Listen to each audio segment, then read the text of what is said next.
Bonjour les amis, j'espère que vous allez bien.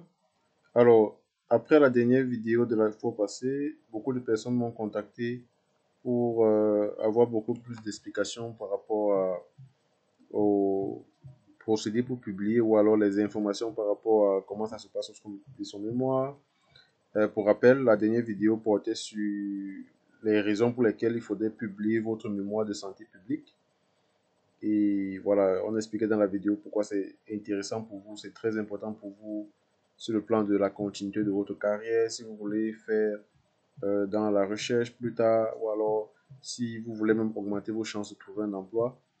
Publier votre mémoire de santé publique, c'est une très bonne chose. Donc, plusieurs personnes m'ont posé la question de savoir comment est-ce qu'il faudrait s'y procéder, comment est-ce qu'il faudrait rédiger.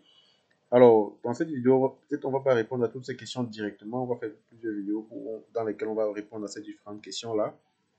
Mais je voulais faire cette vidéo pour vous montrer un exemple, notamment l'exemple d'une revue, ok, dans laquelle j'ai déjà publié aussi euh, récemment. Et c'est les éditions de Mon Ange. Et vous allez voir un peu quelques consignes par rapport à comment est-ce qu'il faut respecter. Vous allez voir en quoi ça diffère certainement de votre mémoire de santé publique que vous avez écrit. Alors, ici, on précise les marges.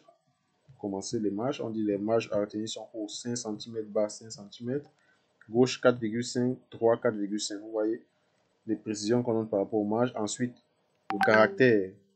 Le caractère, on précise le caractère, c'est Time Newsroom. Et la police est 12, l'interligne 1,15. Si dans votre mémoire, vous avez fait l'interligne à 1,5, comme c'est demandé généralement par certaines universités, mais ici, on vous précise l'interligne que vous devez utiliser. Et le texte doit être justifié, alinéa 1,25 cm. Un espace automatique de 6 points inséré avant et après chaque paragraphe. Vous voyez toutes les précisions qu'on donne. Donc, et on vous demande d'utiliser une version inférieure ou antérieure à Word 2010. Voilà. Ensuite, on vous donne les informations par rapport aux citations italiques.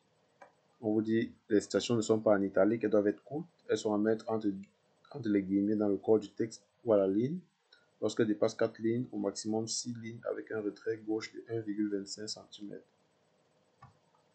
Et ensuite, on vous donne les notes et références bibliographiques. Les notes de bas de page ne sont pas nécessaires, donc vous ne devez pas utiliser de notes de bas de page lorsque vous voulez publier dans cette revue-ci. Ok. On même dit si des auteurs choisissent de les convoquer, elles doivent être intégrées en numérotation automatique et placées en bas de page en Time Newsroom, taille 10, interligne 5. Voilà. Donc, on dit donc, pour éviter la redondance, toutes les références bibliographiques doivent être placées à la fin de l'article du chapitre d'ouvrage. Dans le texte, les références ou auteurs sont présentées de la manière suivante. Auteur, date. Voilà. Et par rapport aux illustrations, on vous donne aussi des informations là. Les illustrations doivent faire l'objet d'une autorisation de l'auteur. Voilà. Si vous voulez utiliser une image, une photo, vous devez préciser l'autorisation que vous avez reçue de l'auteur. Et ensuite, on vous donne le style de rédaction. Vous devez éviter les verbes familiers tels que être, avoir, aller, faire. Ok. Vous devez les remplacer par des synonymes. Voilà, on dit le paragraphe est la preuve de la nécessité de plusieurs phrases. Ne jamais formuler des paragraphes à une seule phrase. Il est plutôt recommandé de construire des paragraphes avec au moins 2 phrases. Donc, voilà des informations qu'on donne entre autres. On vous parle également du titre. Les titres sont rédigés dans la même police en time newsroom de tailles différentes suivant des niveaux comme précisé ci-dessous. Donc, le musée de Fouman, le musée avant l'ère coloniale, ainsi de suite.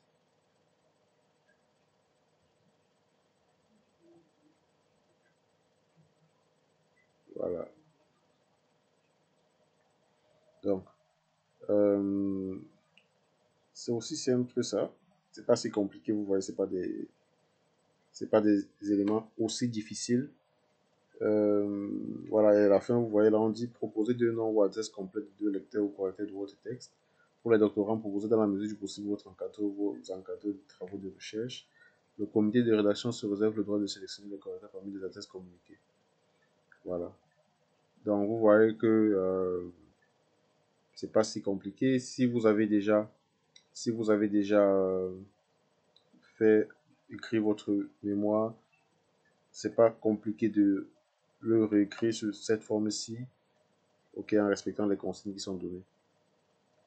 C'est pas la mer à boire. Voilà.